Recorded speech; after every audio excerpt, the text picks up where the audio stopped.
scene, and Charles Wood, who was pronounced dead later at Methodist Hospital.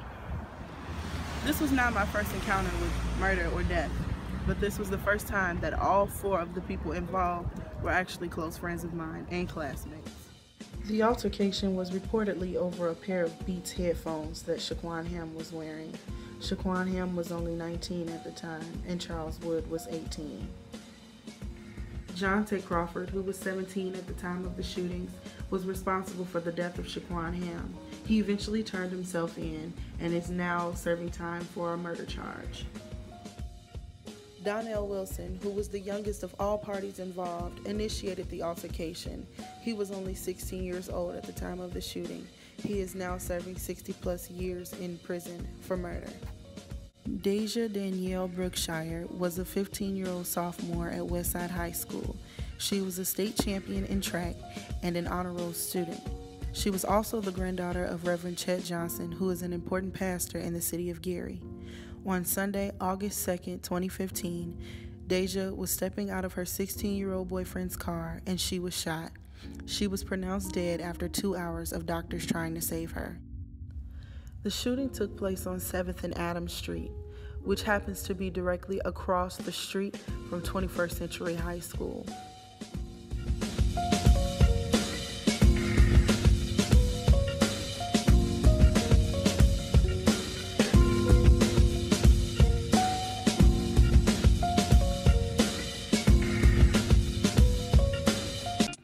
Hi, my name is Cecilia Mariner, and I am the Executive Director of the Gary Youth Services Bureau in the city of Gary, Indiana.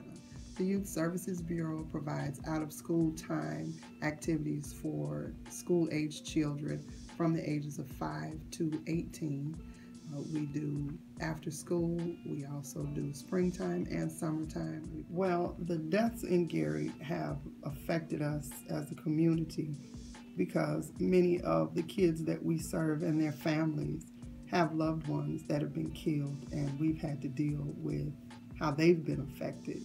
And we've also had to help those families and those children in particular deal with losing a loved one or understanding why this is happening, even the fear of it happening to them. On a personal level, it just makes you more cautious about how you raise your children, where you allow your children to go, what you allow them to do, the circles they travel in, the friends that they are around. You're just more cautious and more apt to be concerned about what they do, just even walking home from school or going to the store, or walking to McDonald's. Anything that you may not have given a second thought about before is something to give you pause for thought. I think providing kids with more opportunities of things to do during after school and out of school time, giving them more opportunities and making more things available. We are working very diligently, not just my department, but all of the departments in the city of Gary are working very hard to try and provide activities and programs for the kids to be involved in so that there's more to give their attentions to, so that they have more things that are available for them to be involved in, so that there are less times of idleness, that they can occupy themselves with things that are constructive, so that we can reduce recidivism with repeat offenders, as well as help those that are not participating in violence stay focused and enjoy themselves and have activities available for them. We are really focused with trying to include families as well, particularly parents. Hello, I am Dayon Fields, and I am the Youth Council President for the City of Gary, and I also am the Teen Court Coordinator for the City of Gary. By you being a city official and also being an important figure for the youth in Gary, what do you believe can solve or hinder the issue of violence? What programs should be implemented to turn things around? Well, as the Gary Youth Council President, we've focused all of our meetings and all of our discussions solely off the base of the violence that has taken place, especially in the summer time of the year here in the city of Gary. And we have been trying to implement different peace rally walks and different after-school events such as movie night that we're about to kick off in a few weeks, just to give those youth and juveniles a outlet to go to. We have a sound booth, a photo booth that we are trying to create just to allow resources and things to do for the youth. We often get, letters asking us to give more parties in the city of Gary.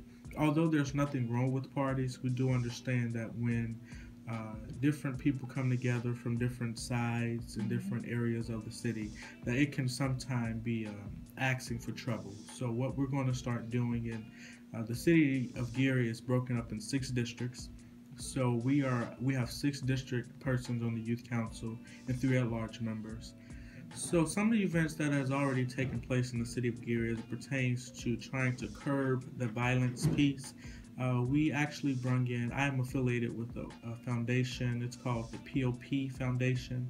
It's Project Outreach and Prevention, and we are solely focused on the violence in the city of Gary. And we actually had a youth forum at Indiana University on Broadway to we invited all the high school students out. We fed them lunch and we bussed them there. And essentially, we had an open conversation about what we can do as city officials, youth leaders, youth pastors to put a curb and a stop to this violence in the city. And it was a very good turnout. And after which, we had a pep rally, and the rapper D-Lo came, and it was a surprise for the youth, and he has agreed to come back to anything that we had. That night was a prayer service based off of the SAVE program, which is saving students against violence everywhere.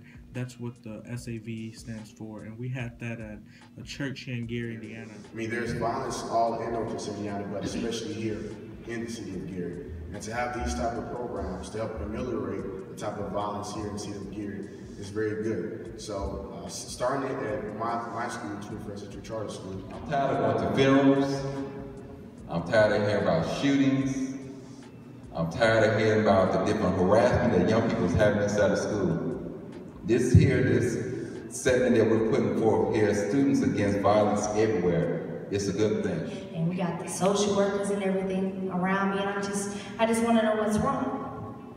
She couldn't find it in her heart to tell me what was wrong, because my second brother was my rock. When I lost my first brother, that's the person I went to. That's the person, when I developed to be a young woman, that's the person I went to instead of my mother, because I didn't know how to come to my mother about situations like that. So I came to him. So she could not find it in her heart to tell me that he wasn't here anymore.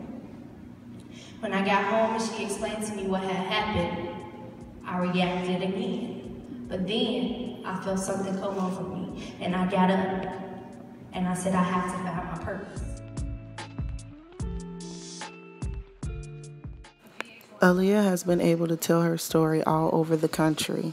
She's been able to spread nonviolence not only in the Gary area, but in Chicago, LA, New York, and other places.